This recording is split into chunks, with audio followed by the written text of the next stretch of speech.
انما یخشی اللہ من عباده العلماء آمنت باللہ صدق اللہ العلی العظیم وبلغنا رسولہ النبی الامین المبین الکریم ونحن ولا ذلك من الشاهدين والشاكرين والحمد لله رب العالمين. جب پڑا وقت چمن پہ تو لہو ہم نے دیا، اب بہار آئی تو کہتے ہیں تیرا کام نہیں. شہید راہ وطن علامہ اشفاق اللہ خان علیہ الرحمہ نے کہا تھا کچھ آرزو نہیں ہے بس آرزو ہے اتنی لا کر ذرا سرک دو خاکی وطن کفن میں. عزیزان ملت اسلامیہ، آج کا دن 15 اگست جس میں ہم اور آپ شرکت کی سعادت حاصل کیے ہوئے ہیں، یہ ملک ہندوستان کی تاریخ کا ایک عظیم باب ہے جسے کبھی بھی چاہ کر نہیں بھلایا جا سکتا.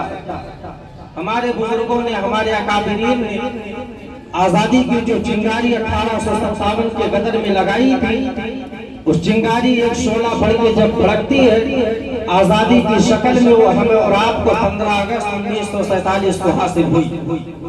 عزیزان ملت اسلامیہ، نبی دو عالم صلی اللہ تعالیٰ علیہ وسلم کی جانثاروں نے، نبی علیہ السلام کے امتیوں نے اس دیش کی آزادی کے لیے اور اس دیش کی ترقی کے لیے لاپرواہی قربانیوں کو پیش کیا.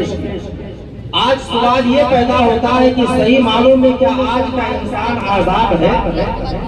جبکہ ہمارا آرٹیکل 19 اور آرٹیکل 22 ہمیں اس بات کی اجازت دیتا ہے ہر انسان پیدائشی طور پر آزاد ہے، چاہے وہ کچھ بھی کرے، کسی انسان کو اسے روکنے کی ٹوکنے کی اجازت نہیں ہے. اور اگر کوئی اسے روکتا ہے ٹوکتا ہے تو اس بیس پہ جو ہمارا آرٹیکل ہے، اس بیس پہ اس کے اوپر کیس بھی ہو سکتا ہے. یہ قانون آپ کو یاد رکھنا چاہیے. سب سے پہلی بات تو یہ کہ ملک ہندوستان کا مسلمان کسی کا وفادار نہیں ہے سوائے 3 لوگوں کو. ہر انسان مذہب و ملت بلا تفریق کے ماننے والے انسانوں کے اوپر یہ لازم ہے کہ وہ صرف 3 چیزوں کا وفادار رہے. اول بات، یہاں کا مسلمان وفادار ہے اپنے مذہب کا. اس کے بعد میں یہاں کا مسلمان وفادار ہے اپنے مسلک کا. اس کے بعد میں یہاں کا مسلمان وفادار ہے اپنے وطن کا. یہی 3 اطاعتیں جو ہمارے اوپر ہماری شریعت نے لازم کی ہے، یہی اطاعتیں ہمارے اور آپ کے اوپر لازم کی. ملک ہندوستان کی آزادی کیسے ہوئی؟ وہ تن کے گورے اور من کے کالے انگریزوں نے جب ہندوستان کی دھرتی پہ قدم رکھا، انہوں نے دیکھا کہ ہندوستان میں بے پناہ دولت موجود ہے. ہندوستان میں صنعتی کاروبار کرنے کے لیے ایک بے بہا قیمت اور فضا ہمارے پاس موجود ہے. تو انہوں نے نہ صرف یہاں کی سیاست سے فائدہ اٹھایا بلکہ یہاں کی اتفاقیوں سے فائدہ اٹھا کر انہوں نے اپنی حکومت کو قائم کر.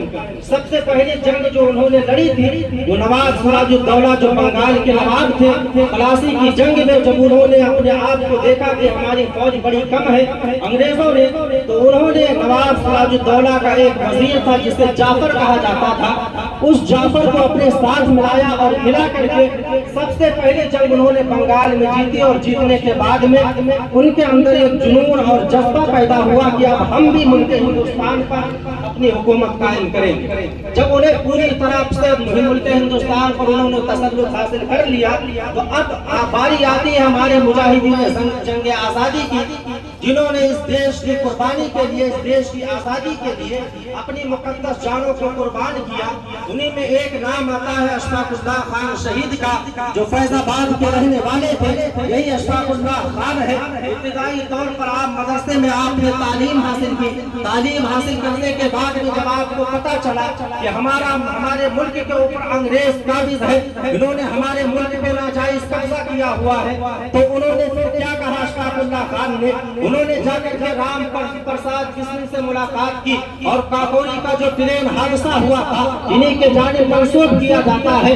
آپ نے ٹرین کو لوٹا اور لوٹ کر کے انگریزی حکومت کو بتا دیا اور کہہ دیا اے انگریزوں، نبی کے چاہنے والے جب تک ملک ہندوستان میں جنمت رہے، ہندوستان کی پوری حکومت کیا چیز ہے، ایک ذرے کو بھی تم حاصل نہیں کر سکتے ہو.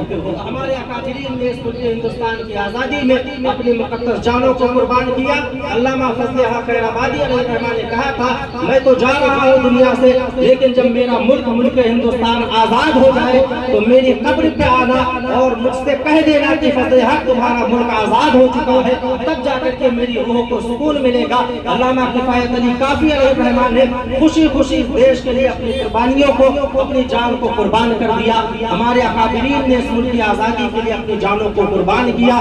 لیکن آج ہم سب کے لیے ضروری یہ ہے کہ ہم اپنے دیش کو سب سے پہلے سوچھ بنائیں.